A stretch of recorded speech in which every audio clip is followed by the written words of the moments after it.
first came out like around 95 with Paranoid and Sunburst, you kind of like the UK music scene was kind of like divided into maybe the Britpop groups of like Oasis and the magnificent, sarcastic, mundane tales of Jarvis Cocker, and then the ferocious ranting of like Marquis Smith and stuff like that. And then you came and you carved a very specific place and role in the music industry, and that there was a space for you that actually no one knew. That's normally how it works. I mean, I think that normally you don't know you like something until you see it. Kind of like, England at that time, it was crazy. There was drum and bass, there was reggae, it was a big scene there. There was hip hop was just coming out from America. There was like rock bands, there was Britpop, there was clip hop. And then there was Bjork and Massive Attack, that whole Portishead type scene. And then there was Skunk Anansie, which I think everyone at the time thought we were like American or something like that, because we were doing something completely different. Because all of our influences were like American bands, you know, but obviously we were British and proud to be British, so we had that kind of twist on it. And actually your name is Deborah. Kind of brings me back to pulp again. I didn't know that. You know my name's Deborah? Shit. And I have to ask you this, because you've always put it out there, you've always been very straightforward with your political views, or anti-political views sometimes. I think it's more accurate, actually.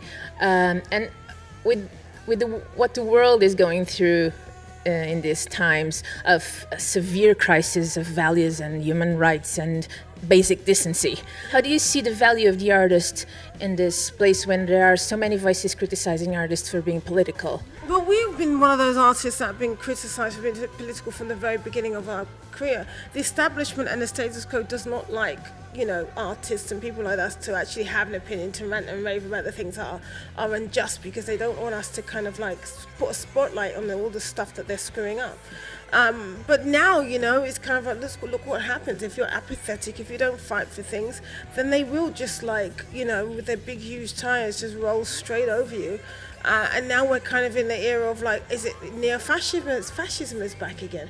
I mean, did we think that we'd kind of like be in the lead up to the 1930s again? Did we think that we'd be in an era where we have an American president that's overtly misogynistic, overtly fascist, you know, won't put down the KKK, is supported by his second in command is an alt-right fake news, you know, Steve Bannon, fake news guys, and this guy is his right-hand man, who is, you know, thinks that he said that he thinks that his race is superior to any other race on the planet, and this is Donald Trump's right-hand man.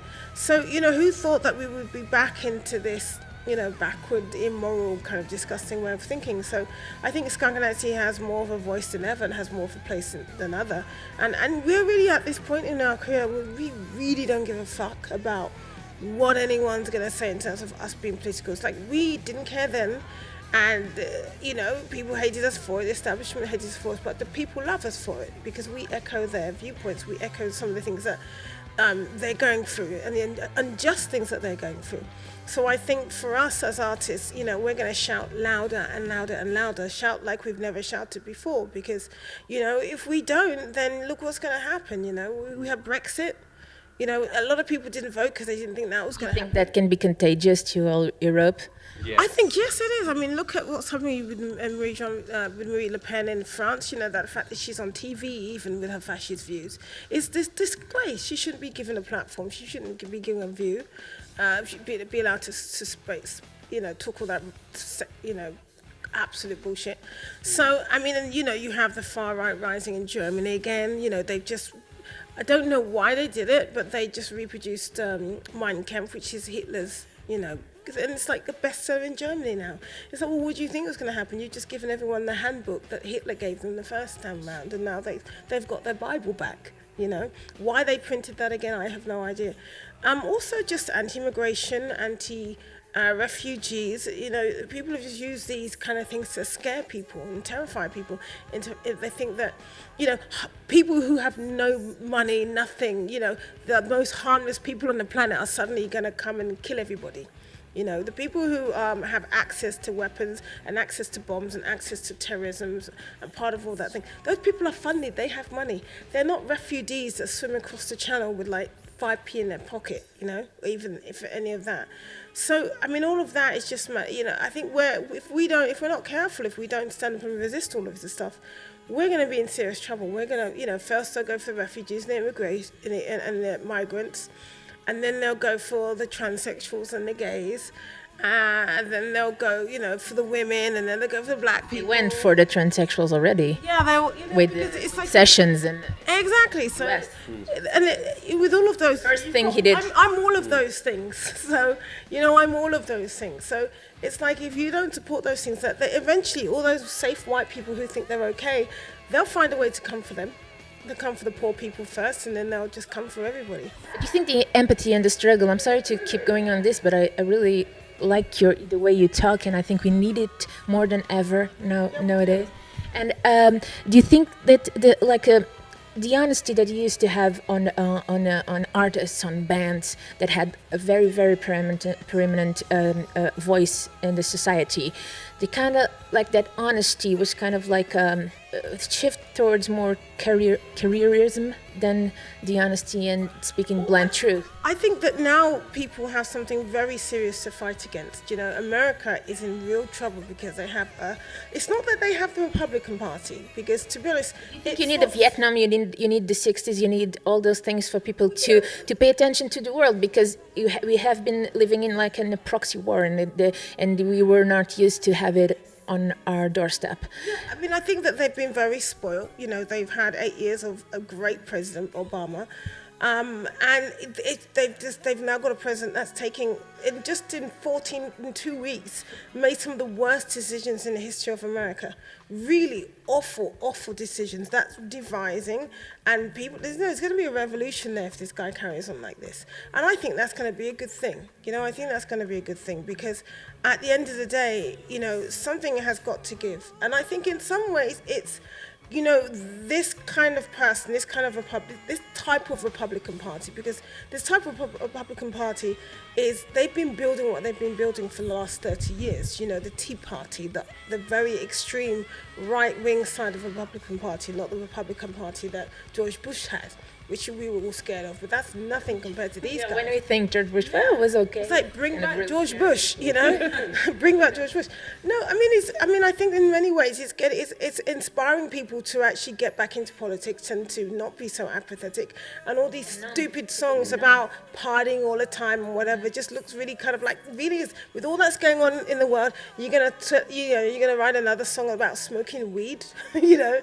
I'm kind of like, if it can give artists a kick up the ass to say to the kids, guys, you are the ones that are going to suffer the most, you know, because we're kind of like, you know, we're a band that we've been successful for a long time, and we were those kids, and we've used our education and our band to build ourselves into what we wanted to be, you know, which was successful, which is a career in music, you know, and we're going to keep doing that, and we're going to be okay, you know, but at the same time, it's the kids that are going to be affected, because they're facing now decades of trying to avoid fascism, or being on the brink of fascism, decades of, and like in England, they're taking all the money away from the youth culture, from women's groups, from youth culture, from gay groups. You know, these kids are going to have nothing.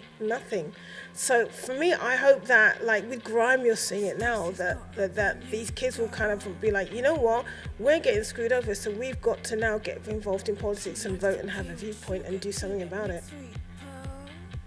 Amazing. Yeah, that's it. I totally agree. And that's exactly what I was hoping for. It's going to fuck them over. They're going to be so fucked by Brexit, they've no idea. But actually, the millennials were the ones who wanted to stay in, so they kind of like have but other people. It felt like they were all like hiding in their holes, and suddenly they were unleashed. In England, it was the older suburban people that. I'm really thankful for you not to be racist for all these years. 90% of people in London, for instance, voted for Remain. It was the out of town, suburban, safe, kind of white, kind of on the verge of middle class, you know. This kind of mentality of, oh, they're taking our jobs. Those are the people that voted for Brexit, you know? And normally, they don't normally even vote, some of them. But in Nigel Farage, they found that representation for their ignorance, and they voted for it. And then it ran to the... And now, and you know, it's the older people that screwed it up for the kids. You know, their grandkids. Yeah. Back again, when you started, you just were a big hit and you toured the world. You made a name for yourself. You made a big career. You played at Nelson Mandela's birthday. You met the Dalai Lama. And you did it all with a very own personality, and you didn't follow a lot of rules, although you had to deal with the industry. But and then you broke up. When you came back again as Skunk Anansie, what was the difference? What did you do different, already knowing so well the industry? I think we just had a new appreciation for what we had, and I think at the same time we realised that we had a very special band that was like a diamond, and we'd basically just been kicking it around in the sand. And when we came back together, we just kind of basically put that diamond back in the box and keep it shiny all the time. You know, our chemistry is something that most bands don't have, the kind of chemistry that they had. You know, most bands are together purely just because they need to get money or because of this. But, you know, our band is together because we love being in this band, you know, because it's fun. An architecture has like these fulcral points of Skunk Anansie that we all know, but then it has your DNA all over it, but at the same time it has very intimate lyrics. And when you put it out there, do you ever think twice? Because there are always going to be this public scrutiny about the lyrics, about the issues. You're being very... I think that any artist who's a true artist, I tell you what they're not a chicken shit. Because if you're going to be an artist, you're going to be worried about people think, you're going to be worried about this, you're going to be worried about that. To be a true artist, you have to be brave. If you're not brave, then you're not going to be any good. At any area. In any area. That's true, no? It is true. It's true because people won't relate to you because you're going to be so safe. You're going to write stuff that's not going to offend anybody, and people don't really relate to that. Whereas, you know, people go, it's like me, I feel that, you know, and that's what comes from a true artist. Yeah. And you have a few songs that are really trademarks of Skunk Anansie, like Death to the Lovers or Without You, but then you have songs like Victim, which I think are a little bit different from what you used to do. And how do you balance an album and keep it cohesive and still, you know, do all those diving into new genres and stuff? And Victim has that electronic start and then it ends with those typical riffs. Do you know how we do it? By failing all the time, by doing it badly and by doing it wrong. I think that we're a band that I think that failure is really underrated in modern society because we have a society of suing each other, and we have a society of egotistical people that want to be right all the time. But in actual fact, the best thing about Skunk Anansie is that we experiment and we get things wrong. But in that, we learn, and then we come out of that, the phoenix, you know, out of the dust, the phoenix rises, and we have songs like Victim. Yeah. There's also a cohesive element to it though as well, because we, when we record the record, like for instance An Architecture, had all different songs written at different times, but we were all in the same place at the same time with the same producer. So even though the songs are different and there's different vibes to it, we were kind of creating it all together. So it doesn't sound disjointed, it sounds like a body of work, but with different aspects in it. Same sound, yeah. Yeah. Same, you know, you got the same producer, same 4 people playing on the record, same voice. And the same sound. So within that, you can kind of do anything you want. And you know, we've got songs that are amazing. You've always been very experimental. Yeah, exactly. Even from the first record. I mean, we've got songs amazing songs that we just didn't put on the record because they just don't work. You know, we wrote something crazy poppy like a couple of albums ago, and we played it thinking that we could put it on An Architecture, and we were like, no, you know, because it's not Skunk Anansie, but. The fact that we can do that if we want to do that, you know, but we have to find the edge. It's got to have a bit of darkness, it's got to have an edge, or it's just not us. We'll sell it to Rihanna, but we'll have to put oh boy Rihanna, in it, yeah. Yeah, Rihanna's kind of like, she's like the edgiest, darkest one of them all, you know. You've got to put oh boy in it a lot of times. It's Katy Perry might like it. Yeah, Katy Perry, yeah. Katy Perry. I don't know what to say about that. You know what? I don't mind a bit of Katy Perry. I kind of like some of her stuff. Really do. You know what? She writes really good pop songs. You could actually do the halftime on Super Bowl. Yeah, but like Dolphins and. Yeah, she's a dolphin. She's out for what time she dolphin. does. She's a good artist, I think. I think, She's a but good the thing singer. is, She's got good songs. you got to remember that, when you were kids, you were into really shitty music, and as you got older, not that she makes shitty music, because I actually like Katy Perry, but as you got older, you kind of defined your own thing. I think the saddest thing now is how many kids don't listen to music because it's just not there. I've got a friend of mine that I know, and she never listens to music, and she's like 30. And then other kids, it's like, there are kids that are just obsessed about music, but for us, when we were kids, music was everywhere.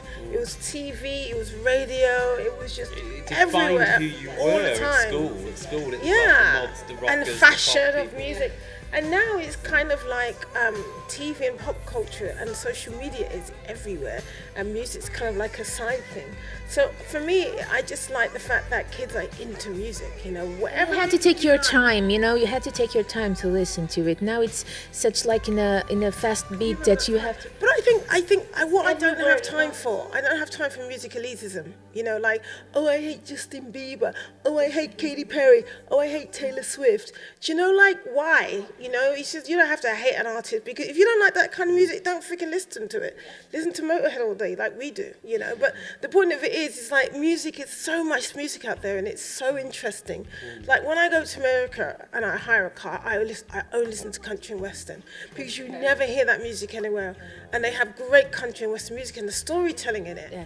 So I don't have this elitist thing that you can't listen to all these other artists But it because is, they're not but cool you're right, or they're not because cool. the big It's thing like, country screw that. is actually Taylor Swift, and you have like Yeah. Music is for everybody, and there's so many different things. Cindy Williams, she's amazing. Yeah, exactly. If someone writes a good song, I have time. I think that Justin Bieber song, Sorry, was a really good pop song. It's a really good pop song, a really good video. I mean, I wouldn't buy it because it's not my thing, and I hear it a million times a day, so I don't need to buy it. But I think a good song's a good song. One more question about you. You're a jury at the X Factor, the Italian X Factor. Sometimes. How does it work? Because I really do have a kind of a prejudice against those kind of programs, of reality shows. But how do you plan on doing it differently? What do you do with the kids with the talents, and how do you plan on actually help them to have a career in music? I'm not doing it right now because I'm on tour with Skunk Anansie, but my attitude was that I actually have a huge amount of information to give these kids, and so I worked with them on voice training, on working with their performance, stage presence, all of that kind of thing, and then just giving a really honest kind of forthright critique, because to be really honest, on some of these TV shows, these guys, they don't have it. And, I know it sounds really cheesy, but it's the X Factor. What's the difference between me and someone else who can sing or whatever? It's just like, well, I've got it. Whatever it is, I've got it. And some people just don't. And so you can learn stuff, but at the end of the day, it's the unexplainable thing that makes you kind of what you are. And it's like, what's the difference between me and Ace? Well, my voice is my voice, and Ace's voice is his voice, He's got the X Factor in terms of a guitarist. He's got that thing. Honest, he's on stage, yeah. and he's just the lead guitarist of a band. There's no other thing that he should do with his life. He's just got it, and you can't explain that. Yeah, and do you know what? I have nothing against the X Factor at all, because of two reasons. One is it's pure entertainment, and it's been around since all of us were born. Yeah. Right? When I was a kid, I was watching a thing But called... that's not. It's pure entertainment. But that is not what they sell to the ones who. You have to let him finish his sentence. You don't have to interrupt him. Yeah, you don't have. No one has to buy it. I don't have to make you drink a drink you don't want to drink. You don't have to eat food you don't want to eat. You don't have to watch X Factor. You don't have to buy it. You don't have to listen to it. It's pure entertainment. My wife loves it. It's her favourite music program. She loves it, right? So I see her really enjoying it, right? Talent contests have been around since before I was born. They always have, just different names. And also, things like the X Factor, you've got to admit, they do make music bigger. They make it more, there's more people into music, listening to music now, maybe. Not that, it's a great music to listen to, but it's huge. It's better than, say, a cooking programme. Do you know what I mean? For me, it's like it's music. It's still music. It's and I think it's entertainment. more than that, really.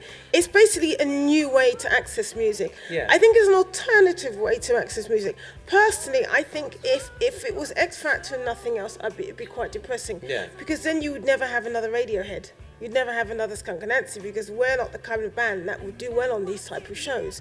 I mean, X Factor, they're really good for if you have an artist that doesn't really know what they want to do, doesn't know how to dress, doesn't know what it's better for that kind of artist that you can, like a blank page kind of artist. But at the same time, I think it's very, very important that bands do it our way, and they do it the social media way, and they come up and they get a group of guys together in a room and create a band and do it that way.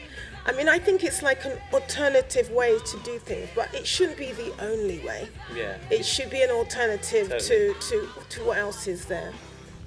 And so now you're on tour, and of course this you've been on tour for a long time, but since you've released the 3 last albums, and then you of course going back to the first ones, and is it a journey you take with your fans, like when you play like Hedonism and then you play Without You, or I think that, you know, a set list is really it's kind of like a film. It's like a story. You know, for me, a set list has to have a beginning, middle, and an end.